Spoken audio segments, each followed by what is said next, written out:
श्री शिवाय नमस्तु। 15 तारीख को श्रावण महीने की शिवरात्रि पड़ेगी, जिसका अभिषेक आप अपने नगर के जो ब्राह्मण जन हो, पंडित जन हो, विद्वत जन हो, भूदेव हो, उनसे भी अपने घर में बुलाकर आप 15 तारीख को अभिषेक श्रावण की शिवरात्रि का करवा सकते हैं। जो लोग नहीं बुलवा पाए वो बड़े आनंद के साथ में, जो दरवाजे पर आए हुए अतिथि का सम्मान नहीं करता, उसको जल नहीं पिलाता, उसका मान सम्मान नहीं देता, उसका आतिथ्य नहीं देता, उसके लिए भी एक नरक रखा गया है।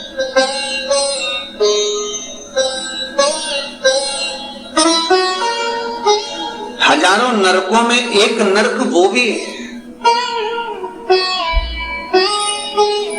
जिसका हमने आतिथ्य ना करा। मेरा बहुओं से निवेदन है, सास के रिश्तेदार आए तो आप उनका भी आदर करिए, और आपके रिश्तेदार आए तो आप उनका भी आदर करिए।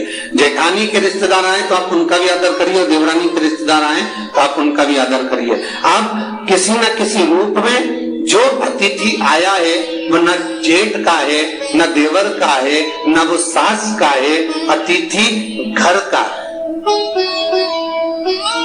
किसी एक व्यक्ति का अतिथि नहीं है।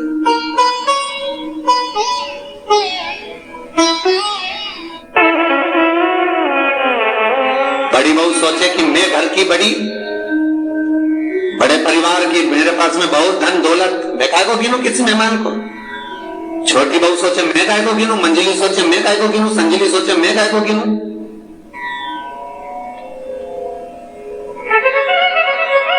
तुम्हारे माँ बाप आए, सास अगर तुम्हारे पिता से, तुम्हारी माता से बात ना करे, देवरानी बात ना करे, जेठानी बात ना करे, तो तुम्हें कैसा लगेगा कि तुम्हारे माँ बाप आए और किसी ने सम्मान नहीं करा।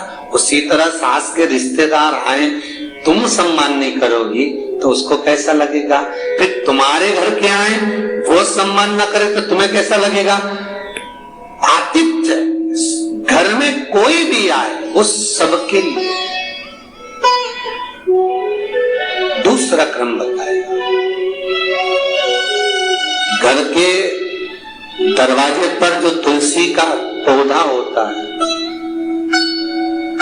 जीवन में सबसे पहले अगर दुख आता है, तकलीफ आती है, कष्ट आता है, बीमारी आती है, रोग आता है, कोई बड़ा घटना घटने वाली होती है, कोई बड़ा कष्ट आने वाला होता है, तो लक्ष्मी जी से माता पार्वती कह रही है, घर में जो तुलसी का पौधा होता है सबसे पहले घात उसी पर होती है। तुलसी का पौधा सूख जाता है, समाप्त हो जाता है, उसके डालियां मुरझा जाती है, नीचे लटक जाती है, मंजरी झुक जाती है, या तुलसी के कुंडे में जो मिट्टी है उसमें फफूंद पड़ जाती है।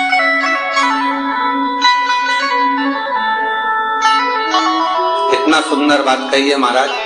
तुलसी के क्यारे में, पद्म पुराण, तुलसी के क्यारे में जो हम जल डालते हैं, वो जल हमने जब डाला और वो जल अगर नीचे गिर रहा है, उसका भी दोष वर्णन है महाराज, उसका भी दोष हमारे शास्त्रों में वर्णित किया गया। तुलसी के क्यारे में अगर जल डाल रहे हैं और वो जल जमीन पर बह रहा है, गिर रहा है, उसका भी दोष है। तुलसी के क्यारे में उतना ही जल दिया जाए जितनी मट्टी सोख ले, 2-4 8 बूंद पानी गिरे चल जाएगा। तुलसी के क्यारे में छिद्र रहता है, बूंद बूंद पानी टपक जाए वो चल जाएगा। और तुमने तुलसी के क्यारे में जो जल भरा, लोटा भर भर के डाल दिया, और ऊपर से जो जल कुंडा भरा कर उलीच में से, अर्थात भराने के बाद जो नीचे गिर रहा है, वो दोषपूर्ण है महाराज, उसकी दोष था।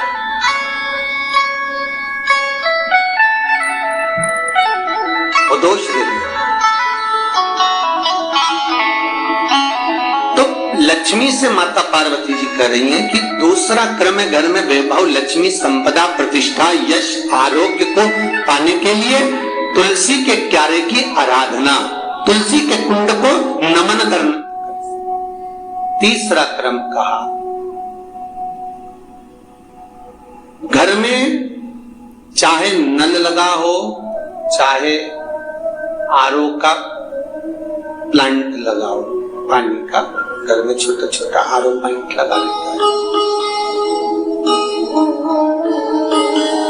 फिर भी घर के अंदर रसोई घर में एक छोटा सा मटका, मटका नहीं तो हंडा, हंडा नहीं तो बाल्टी, बाल्टी नहीं तो कलसा, पानी का भरा हुआ जो नारी रखती है, दूसरे दिन उस पानी को बाहर ढोलकर फिर वापिस धोकर भर लेती। मटका रोज धुलता है, हंडा रोज धुलता है, प्रतिदिन का।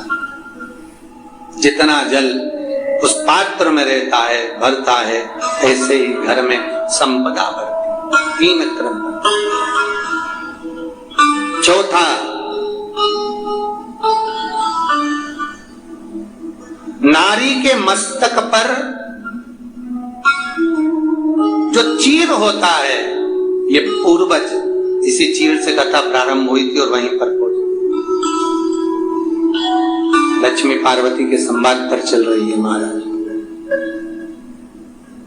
मस्तक पर जो चीर होता है, मस्तक पर जो वस्त्र होता है, वो वस्त्र पूर्वजों का, पितरों का, कुल देवी देवताओं का आशीर्वाद।